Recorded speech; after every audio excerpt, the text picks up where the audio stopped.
Good morning.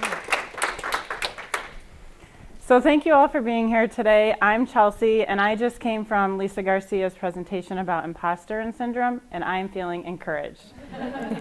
So today what we're going to talk about is strategies to bring the workplace together using conflict management. We all at some point in our lives have probably witnessed or experienced conflict. It is inevitable.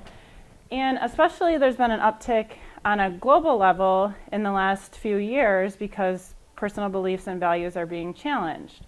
But for the purposes of today, we're hoping to give you some tools that you can use in the workplace. So we're going to keep our examples very specific to workplace so that you can really understand how these tools are utilized. So research has shown that when we have a plan to learn, we can enhance our experience in the workshop. So today what we're going to talk about is understanding what conflict and conflict resolution means, understand how to self-regulate emotions and show empathy because emotions are real in conflict, be able to use basic communication tools to respond to conflict, and we'll talk a little bit about responding and reacting, and then be able to use the agreement frame with open-ended questions. So toward the end, we'll give you some tools that you can use when in conflict. So I'd like to start off by asking a few questions. True or false? Conflict is always negative. Yeah, conflict isn't always negative. It actually can be very positive and gives us a catalyst for innovation. Conflict is always violent. Conflict, if it's done in a constructive manner, can be very seamless. Conflict is inevitable. Absolutely, and it's not just in the workplace, it's in our personal lives. Conflict is everywhere. And then anyone can experience conflict. Mm-hmm. Absolutely. And so let's talk about what conflict is. To come into collision or disagreement, be contradictory, at variance, or in opposition, clash. And this is how the Random House Dictionary defines conflict. That sounds really scary to me because conflict can be very healthy. Think about how conflict will increase motivation and competitiveness when we have 6 hockey teams that are working together to get a championship. They're all competing, but they're all also going for the same goal. Only one hockey team is going to win that championship. These types of drivers can result in greater success, whether it's more time, more money, rewards, medals. And we have to remember that everyone deals with conflict. It's just how you handle it is what makes the difference.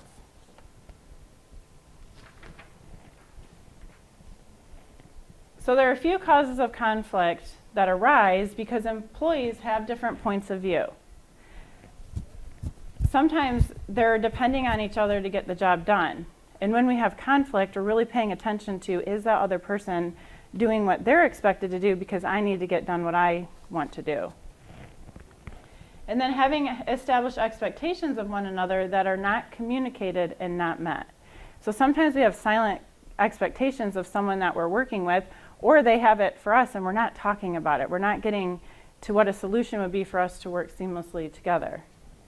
So it's important to remember that conflict will always exist between employees. And effective supervisors have skills to manage this process to help their employees be successful. So who in here enjoys conflict? And sometimes what we do is we hold on to it and we don't talk about it or share it. So some of the consequences of unresolved conflict are that employees not involved in the conflict are going to pile on the conflict. So this becomes a distraction. And then we start to see morale and productivity is going down because instead of focusing on the objective of the task, people are internalizing what had taken place without bringing it to the forefront. Employees take sides or they check out completely. So you see this on teams sometimes where the team might be at ends with each other because there was a situation that was never talked about or discussed, And so people weren't able to come to a consensus.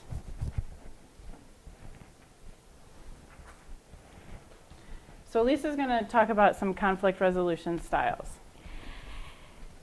How many of you have been engaged or are currently engaged in conflict in your workplace? Maybe it's you and yourself, right, with other people, or you've got employees that are engaged in conflict with each other. What I'd like you to do, you were all given a handout, so you have a piece of paper. Hopefully you have something to write with. I want you to take a moment and jot down what is the conflict that you're currently experiencing. Or maybe you anticipate experiencing a conflict because, let's face it, we've got people that are now merging back into the workplace. We have change, which is always constant, and I think with change being constant, so is conflict being constant because of those differing viewpoints that Chelsie talked about. And even if you were in Lisa's presentation earlier, some of the things that we are experiencing ourselves. So take a moment and jot down a conflict that you're currently experiencing, you anticipate experiencing, or maybe it was something in the past.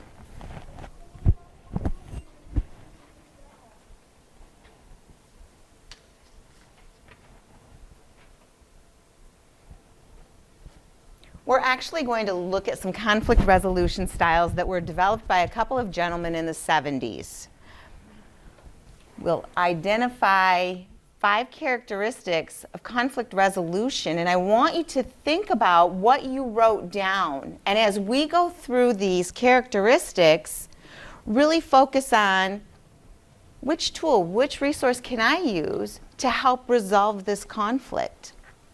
Because as Chelsie says, unresolved conflict explodes. It ends up being disastrous. And workplace culture is so important right now. So when we're recognizing, when we're seeing some of these conflicts, we need to make sure that we're catalysts for correcting them.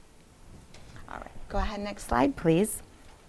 So there's 5 basic ways. We've got competing, collaborating, compromising, avoiding, as well as accommodating.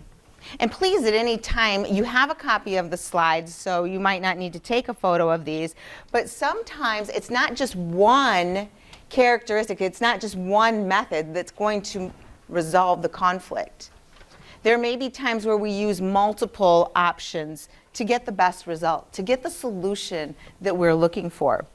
So we're going to go ahead and dive into them. Go ahead, next slide, please. So the first one is collaborating. Right? Collaborating. Sometimes that just sounds like a buzzword in business. We're all going to collaborate together and things are going to go well. And collaboration is a good opportunity for resolving conflict within the right situations. And it's generally something that does not require an emergency, right? It's not something real big. If you've got 2 employees that are starting to duke it out, and you may not have experienced that, but there are places that have experienced it, that's not a time to sit and collaborate right now. We've far exceeded that ability. But we want to take a look at when do we use collaboration. So if you're thinking of this conflict in mind and you're thinking of the people that are involved in this conflict, can we come up with a solution? Can we come up, it's a very assertive way, but can we come up with a solution?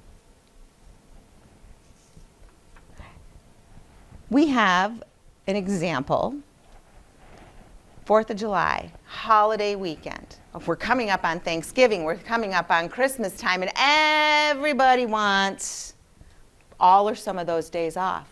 But not everybody can be gone at the same time. So from a collaborative source, we've got 4 employees, all wanting all of the time off, but only one can take them. What is something that we could do collaboratively to resolve this? What are your thoughts? I actually have that for different holidays, and so if you're scheduled that day and you want it off, then work with your coworkers to find somebody who will take responsibility for the day. I don't care who it is, but Mhm.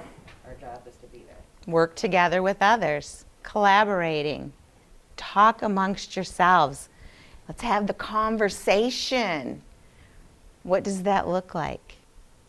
So utilizing a collaborative method to come up with a solution that's a win-win solution for everybody involved.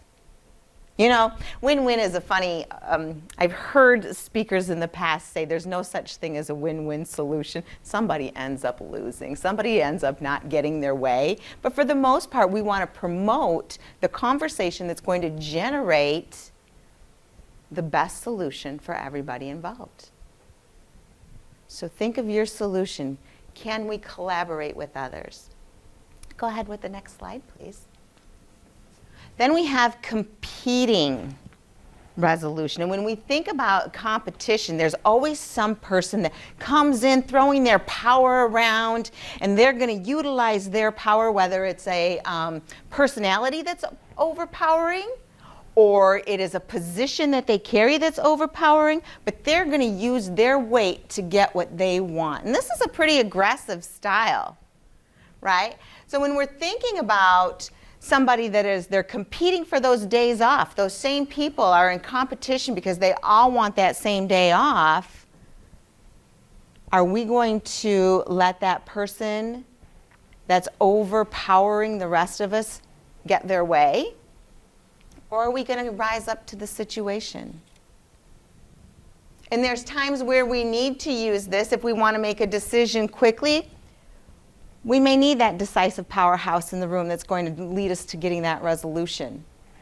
But when we're thinking of days off, do we really need that much aggressiveness towards it? No, not really. And sometimes it's somebody that's trying to take advantage of a situation. Can you envision? Have you ever been in a situation where somebody was trying to take advantage of a situation to get what they want that may have left you not getting what you want or other employees? So when you look at your situation, are people competing? And how do we use this competition to resolve conflict? What are some ways that you think, let's go back to those 4 people, and Tammy, thank you so much for sharing, but when we think of these 4 people that are all competing for the same day off, what is a technique? What can we say to them to help minimize the competitiveness? They can switch off on the holidays, so one gets one holiday, the other one gets another holiday. Talk about which one's most important to you and your family and determine which one you'll take. Fabulous, Connie. Thank you so much for sharing. All right, let's go ahead and go to the next slide, please. Compromising. Sometimes we have to compromise. I'm going to give a little, you're going to give a little, thinking of those 4 days, those holidays and people wanting the time off. Maybe I work a half a day, 4th of July, Friday before, you cover the other half. Much like you said, Tammy, find somebody else to cover your shift, right? So and it's very important that we look at the people that are involved in the conflict, because are they capable of coming up with a compromise? Because it's very important when we're looking at conflict management, conflict resolution, that the people that are in conflict think it's their idea, right? We need them to come forth with some of these solutions of what will work and get them speaking. Because if we're telling as the leader, you need to do this, you can't have Friday off, you can take Monday off, we don't have their involvement, we don't have their buy-in, we don't have their engagement. So when we think about when not to use compromising, a wide variety of important needs must be met. Situation is extremely urgent because we don't have time to sit at the table and come up with some solutions, and one person holds more power than another. So there's various times when these methods will work, and there's times when they will not. Next slide, please.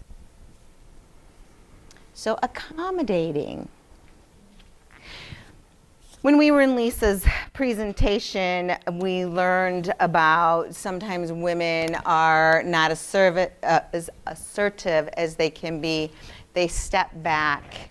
They don't take that role, and we are accommodating to others' needs. So when we're in conflict, there may be a time when you're all about not worth the fight, not worth the argument. I'll just let them do it. But then how does that make us feel, right?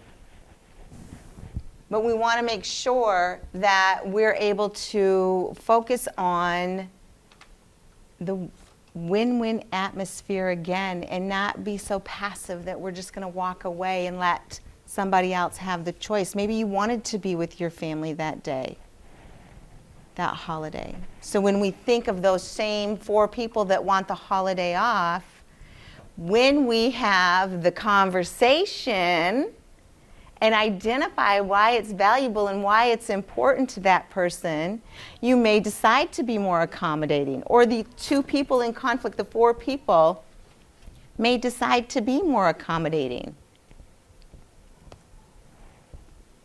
But the thing that keeps coming up is actually the conversation for conflict management.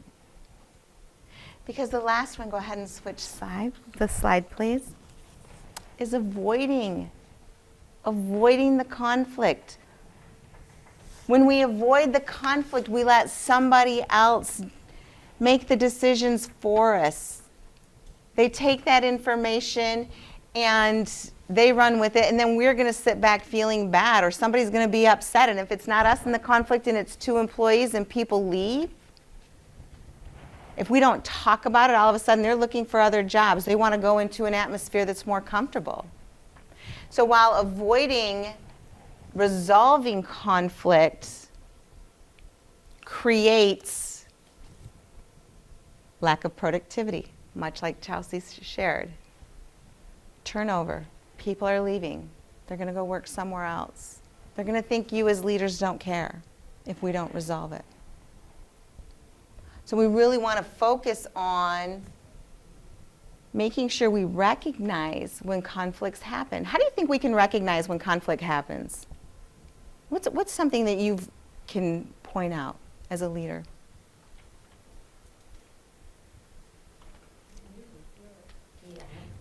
You can feel it.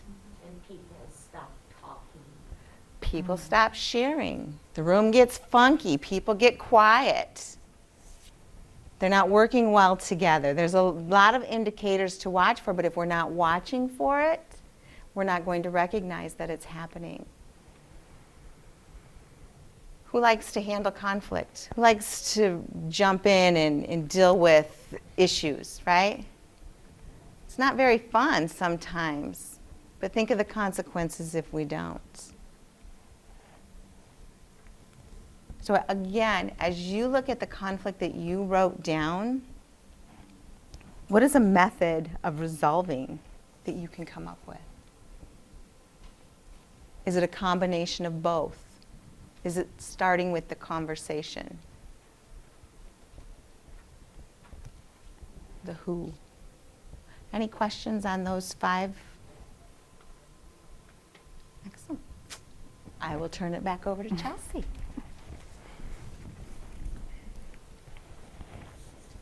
So Lisa kind of discussed some ways that we can resolve conflict. So what is your part in this? How can we respond to conflict so that we're not reacting? Because the truth is when we're in conflict, most likely we're feeling these really intense emotions, whether they be anger, fear. It's very negative energy. And so what happens is that there's a lot of disappointment, and that starts coming through in how we respond to people. And so by establishing a positive atmosphere, we can begin to turn that negative energy around. And we do this by being aware of what we're feeling. And so one key thing to remember is that you will experience negative emotions, and this is okay. Give yourself grace. It's an intense situation sometimes. And being able to experience that negative emotion that you're feeling will help you identify how you can respond in the situation. And so think about that. what positive or negative effects can your first reaction cause when you're in conflict? Has anybody experienced that where they got really upset and yelled at somebody? Do we usually? have to see, we've all done it. Exactly, yeah. And Very it's good, Tammy, uncomfortable very- to talk about. It is. But those emotions are very powerful and they can take a lot of hold over us. So the key is really neutralizing our emotions, but that requires a conscious, active task. We really need to be in tune. That requires us to maybe pause for a second, take a few deep breaths before we engage in the conflict more. And the overall goal is to establish strategies that help us achieve the resolution. So understanding your fight and flight patterns. So are you somebody, like I said, that gets very angry and starts fighting back with the individual? Or do you freeze and tense up and stop? Maybe you're somebody who is a fawn and you people please. So you're pleasing the person that you're in conflict with because you just want it to be over with. And going back to that avoidance, this is a very comfortable way to handle conflict, is we just avoid it. But if we continue to do that, we're going to start feeling and being resentful, and those emotions are going to fester. Can somebody share with me what the difference between empathy and sympathy is?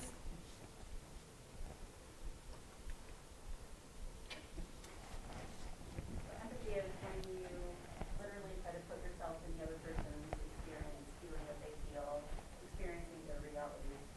Whereas sympathy is more of a judgment. I'm pitying or feeling sorry for another person. Yeah, absolutely. Thank you. I can't see your name tag. Jenny? Yeah. Thank you, Jenny. Absolutely. Empathy is really sharing feelings with someone else. Oftentimes we've experienced what they have experienced, so we can empathize with them. For example, a manager was overpassed for a promotion, and they're working with somebody that was also overpassed for a promotion. They can feel those emotions and really empathize with that person. And so once we're in tune with how our emotions are impacting us, how do we communicate to the person that we're in conflict with? One of the best ways to ensure that you're listening to someone is that you're being intent with it. Because most of the time, we're listening with part of our brain and the other part is already drumming up the response. So taking a moment and really being in tune with the person that you're interacting with. Because let's face it, you've probably talked to someone that wasn't really listening to you, or maybe have been that person that wasn't listening to someone, and people can tell. And oftentimes, if you're in conflict and you have to go back to ask them what they said, that's probably not going to be good. You always want to, one good rule to follow is being authentic and true to yourself. So if you're in a disagreement and you're telling somebody that you really care what they have to say and you don't, that's not being authentic. That can kind of show through, and that really clouds the communication. We're not getting to a compromise here. And so be sure that you're not sugarcoating and dancing around the issue so that the meaning of what you're trying to convey can be communicated. And then sometimes this can be challenging, but it is important to remain open to solutions. Hearing the other person and what they're saying, and just being open to what they have to say, because then we can get to the root cause of the problem. And we can do this by asking open-ended questions to really gauge what they're asking.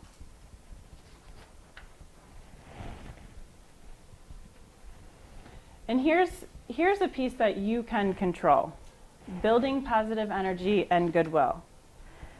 Because conflict makes us very anxious, if we're in tune with our emotions, we can enter the conversation in a positive light.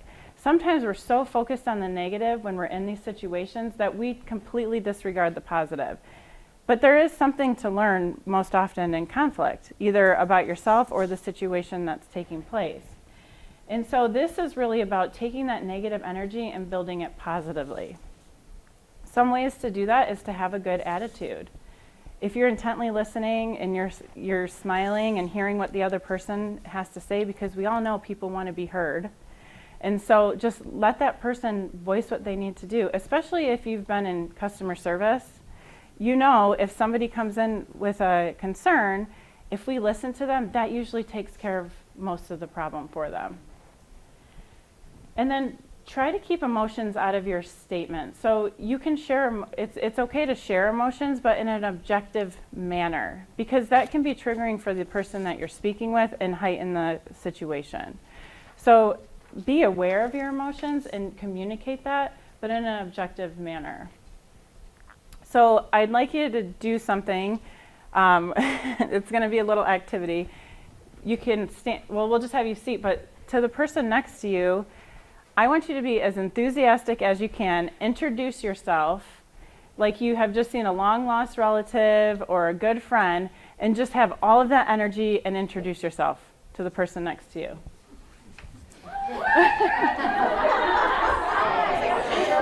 Sure, yes. You may need to turn around.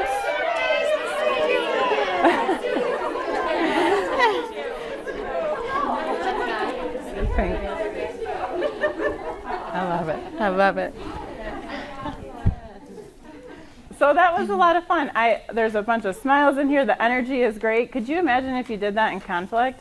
How is the other person going to respond? So just being mindful of how we're responding in conflict. All right, go ahead and change the next. So we're going to look at some necessary tools that we can have to help us, right? We always want to have tools in our tool belt.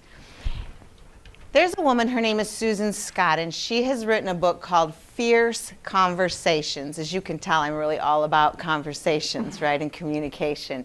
Fierce conversation is not this. And when we think of conflict, we also think of this headbutting, this anger, this fear, because a lot of times that is what stems from conflict. But fierce conversations is really about having that bold discussion with somebody, right? It's coming, writing your thoughts down. She's got many frameworks in there about how to have the right conversations.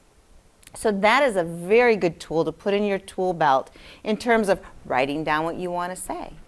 Because sometimes we need to step back before we get into that conversation. A cooling off period, if you will. How do you think that other person's going to respond? What does that look like? Because we generally have an idea of our coworkers. We know who's going to cry. We know who's going to blow up, who has the short fuse. So when we start thinking proactively on how do we have this conversation, it's going to make it go smoother when we have a plan. Now, do we have crystal balls? No, we don't have a crystal ball. We don't know how the other person is going to respond, but we can just think about it. So we want to help dissolve the anger, much like Chelsie demonstrated in how we greet each other. Sometimes people just want somebody to apologize to them, right? How many times do you want somebody to just say you're sorry? Just tell me you're sorry. Tell me you didn't mean to do that. And how many times does that actually happen? Like never, right? Those are two hard words to say. I'm sorry, I was wrong is 3 words, but you know, there's a lot of challenges with getting people to do that. So we want to take a look at dissolving the anger, being able to have that civil conversation and move forward. Okay, next slide, please. One of the best ways is to identify more information by asking those open-ended questions. How many of you have experienced being a mother of teenagers or have witnessed mothers of teenagers? How was your day at school today? Fine. Those aren't the answers we're looking for. Did you have a good day? No. What did you do? Nothing. So while we've got some open-ended questions there, we got that closed off, right? They're closed off. They're not wanting to. So we need to be experts at asking and diving deeper. So while we have the who, what, where, when, why, how, I really refrain from using why. Well, why did that happen? Why? And I had a colleague, whine, why, right? So try not to use that in your conversation. So we can go into, Chelsie, what happened today? Well, Sam wasn't doing what she was supposed to do today, so now we're all behind on our task. What do you think Sam could have done differently? Well, Sam was on her phone all day, so I think that if she wasn't on her phone, maybe she could help us with our task. And how did that make you feel when she was on her phone all day? I was upset because I felt the rest of the team had to pick up her part of the project. What do you think she felt about that? I don't think she was aware. Thank you, Chelsie. I don't think she was aware. How many times are we in conflict with somebody that have no clue that there's a problem? So again, go out, have the conversation. Who else is involved? What impact is this person or this situation having on the people around us? So asking open-ended questions, dive deep. If they're looking closed off and they don't want to communicate, keep asking questions until they get to this point that they're wanting to respond. Go ahead, Jane. So in looking at different ways to handle conflict, we can disagree constructively. Disagree constructively. What do you think that means? Well, we can hear what the other person says and respect what they have to say, whether you agree with it or not.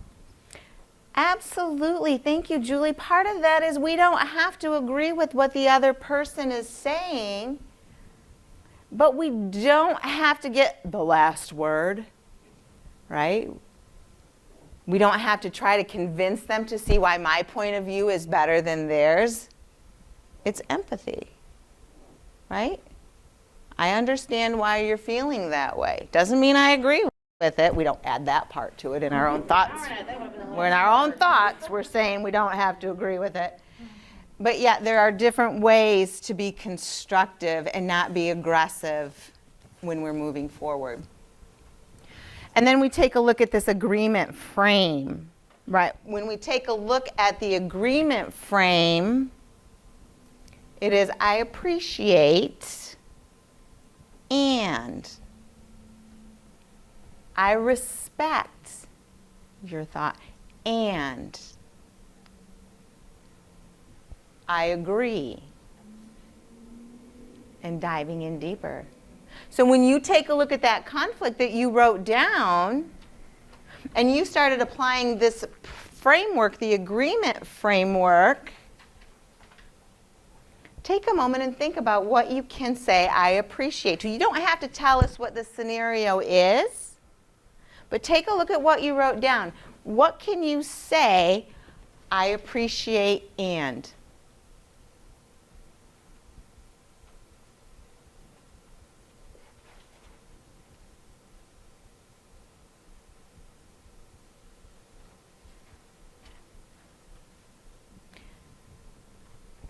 Some of you may not have ever been in any of my trainings, but I do like the interactivity and to get you thinking, because we can sit in a classroom or we can sit in this session all day long and not walk away with something of value to put into practice. So I like this heavy silence, makes me awkward because I want to talk and fill in the blank for you. But I'd really like to hear from somebody, what can I say? I appreciate and.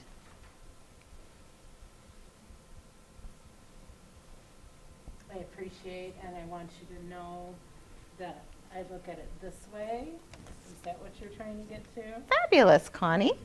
There's something we appreciate about every situation, everybody's perspective, points of view. We have so much diversity in the workplace, different cultures, different ways of looking at things, but being able to appreciate what somebody brings to the table, because if we're, again, coming into conflict and we're like, you, this isn't right, we're not going to get anywhere. We want to have some of that appreciation and that validation and being able to bring into our point of view. And when we think of this framework and when we think about dealing with situations, the word but and however are not a very good use of language, right? I appreciate that you helped that client, but I appreciate that you punch in 15 minutes early every time, but, right? They're waiting for that foot to drop. Kind of however is the same thing, yet we're appreciating that these people are doing things, and when you're punching in 15 minutes early all the time, it's affecting our budget negatively. When I love that people take it upon themselves to train or to help a customer out if they gave wrong information, and this may have been a different way to handle it. So now when you start seeing those examples and you think of the framework and you think of the conflict that you're handling, is there opportunity to use that? Yes, ma'am. Would you be able to speak into the challenges that you face when there's a power differential with conflict and there may be members of the team that are noticing certain behaviors and having to clean up a mess like with customer service? You know? A lot of times, instead of going, sometimes we have to go in and clean something up, right? It is an urgent matter. We've identified that this is critical. We need to go in and clean it up. Then we want to sit down with that person and have the conversation about what happened. Maybe there are times when you ask why, but why did they make the decision that they did to do? And what can we do to move forward so that it doesn't happen in that fashion again, to get their buy-in and their thoughts? Did I answer? Kind of. It's more like when there's a power differential, because many systems are hierarchical. Yes. And in the best scenario, you would go to a manager and make sure that there was equal intervention as far as ranking would go. But when you're a small business, there's not always a whole lot of resources, so. Can you give me a more explicit example of that, please? I don't know Okay. if I can, but Okay. I was hoping you could just talk in general terms about, like my approach and thought is that the workplace many times mirrors our families of origin, and so a lot of times our childhood trauma gets activated, especially in authority dynamics. I know that happens to me all the time. So, like strategies when you're managing your own emotions, validating your own emotions, but like, is there anything else you can think of that's useful in those situations of conflict? Hang on that thought for a second. Maybe this may help. So I'm in a profession, I'm a physician, and there's a scheduling issue that often happens. Okay. When patients are put on the schedule correctly, it irritates me. Not just because it irritates me, but it's hard for me to appropriately handle or, interact with that patient and their family appropriately. So I'm writing down, because when you go to the leader of the scheduling place, they're like, well, I have to have concrete examples. Okay. 9:20, ABCD. 10:40, ABCD. 6:30, ABCD. So they keep going back to the schedule. They're saying, this is what happens, this is what happens, and nothing's changing. So I said, well, perhaps I could put it in this framework. At 9, or put it back to them, asking them, when you're presented with this situation, how do you think you would handle it? As opposed to, this is me saying this doesn't work for me because that doesn't work. So if this is what the template is, but we're not following it, and we're doing the same thing over and over, then how are you going to help me? Or, what would you do in my situation? So. Yeah, and I think that if we were to flip that, right, where there's that power dynamic where you make a mistake, let's say, how does that work out in the situation person in power made a let's just say made a scheduling mistake, like how is that resolved? Again, it goes back to the conversation and sitting down. What can you do differently? How can we resolve this? Oftentimes we're afraid to go to people of power because we look insubordinate. And it's not. It's setting that framework to have that conversation that when you scheduled incorrectly, if they were the person in power, the impact was this, and we need to come up with a different solution together, that whole collaboration part, to get the buy-in and the support. Yes, ma'am. So I guess my conflict comes from when the person in power specifically is not willing to collaborate. Like, how long do you try to, in my case, bunt my head against a brick wall until I finally just have to call it? Like, I think that is my biggest question for conflict is, like, how long do I try before I feel like nothing is being resolved? And I almost feel like that was kind of where yours was too. Like, you keep going back to this and this. Yeah, and then to a point I get, and this is just me, right or wrong, you know, well, if nothing's going to change and it's not harming, you know, me, or when I'm still able to carry out the day-to-day as I take care of the patients, then I'm gonna have to switch in my mind how I handle this situation, because, you know,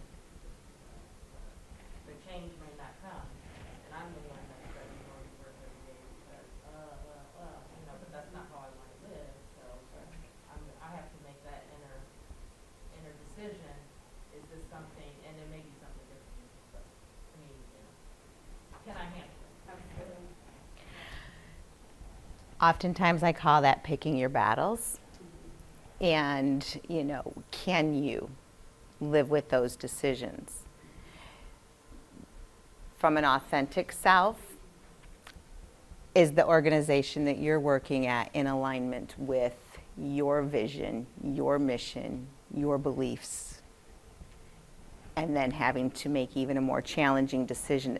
If I'm on this hamster wheel and things are not going to change and they're not in alignment with where I am, I may need to change. Because especially when you're dealing with people of authority that are not willing to change, and you've tried having the conversation, either adjusting to it, like you shared, how can I deal with this? Or do I need to find something else? Excellent. All right. That's that giving in without giving up. I think, if I can add to, I didn't catch her name on the position. But I think a good point that she made was to really try to get into that person's head possibly. It almost sounded like maybe they were from a different culture possibly. A different era. And a different, We'll say that. So White man, I different think era. maybe sometimes just kind of trying to be curious, to say, wow, you know, we kind of talked about that, and we were kind of looking at it this way, and then this is the strategy that you took. I'm curious why you thought that might help, or why you felt like that would work better than this. And, you know, maybe introducing it in a different way allows you to be able to explain the steps that you would like to take and the strategy that you would use, and to see if maybe that would be helpful, just to kind of just go in with curiosity. Yeah, I appreciate that. I also feel like it's all validating that I made a really good decision. So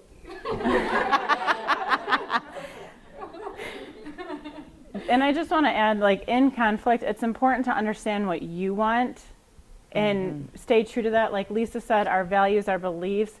If you've already given in without giving up, right? Because sometimes we need to do that in a professional sense.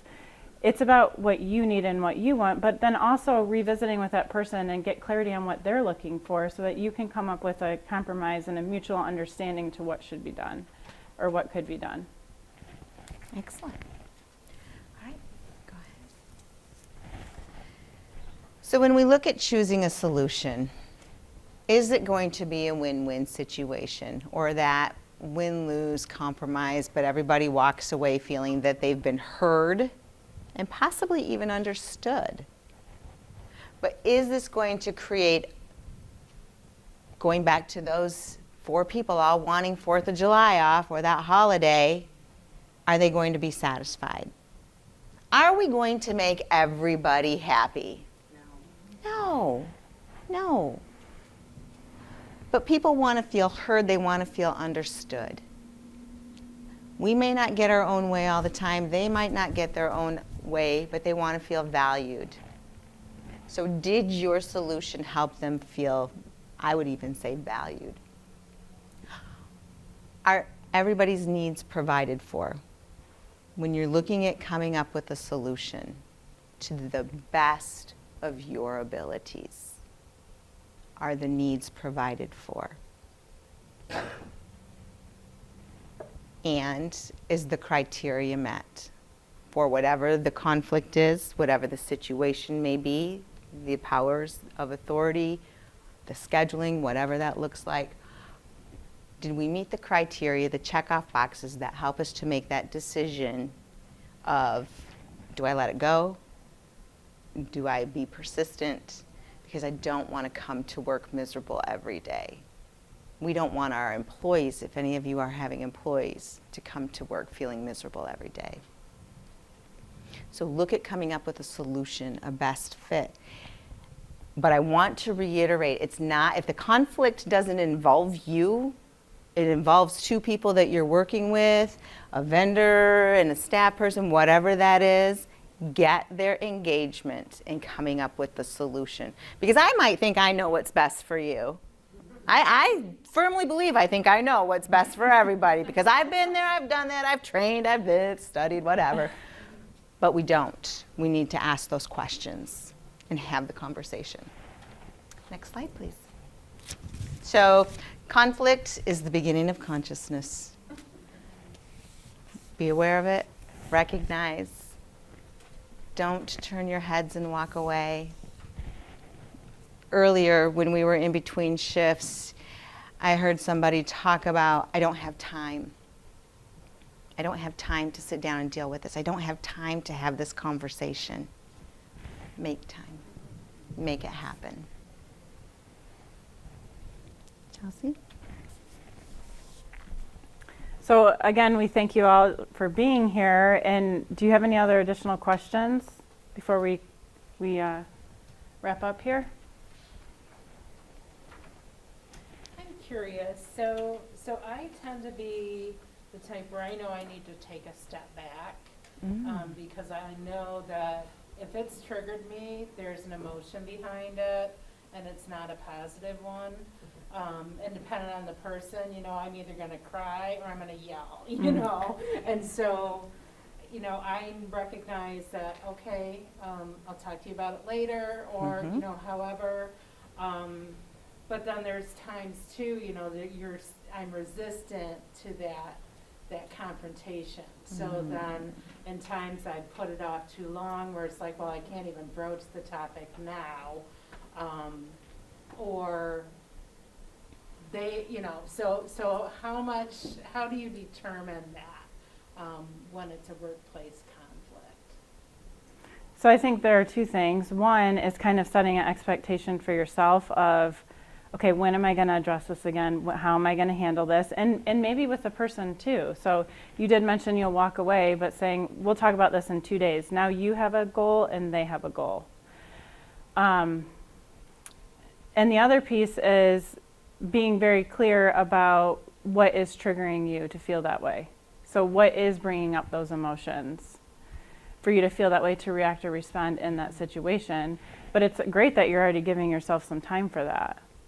Took a few years. Yeah, just getting back to it so that emotion is resolved. Thank you. From the time perspective, if it goes too long, and it depends on the severity of the issue, it's a moot point. If it's gone too long, that other person is beyond it. They're on to the next thing. So you don't want to wait too long. But when you establish that 2 days, you know what, let's both just cool down, or I want to process this, I want to step back and think about it. But give that time frame, 2 days, 24 hours, whatever that may look like. Good. I was just gonna say, in my own personal relationship, my partner and I often will say, like, especially if we notice we're being triggered, like, all we have to say is, I notice I'm being triggered right now, so can you table it for the moment? I'm gonna go process why I'm being triggered, and then let's come talk about it. I think just the awareness of, there is a conflict here, mostly it's within myself, because something is, like you were saying, my childhood wound is being triggered. But yeah, I think even just opening that conversation of, yes, there is something to talk about, I need to figure out what it is, and then let's come back to it, helps, at least with my personal relationship. I strongly encourage you to think about your triggers and how you can respond to them. How many of you are reactionary people? React to a situation right away. Yeah, kind of. Yeah, I mean, there are times that I still do. Some of it comes with aging and slowing down, but sometimes you respond, you react right away, and it's not always the best atmosphere to do that, right? Because we praise in public, reprimand in private. We have those tough conversations privately, and if we could be the wrong timing, but what are some practices that we can instill in ourselves?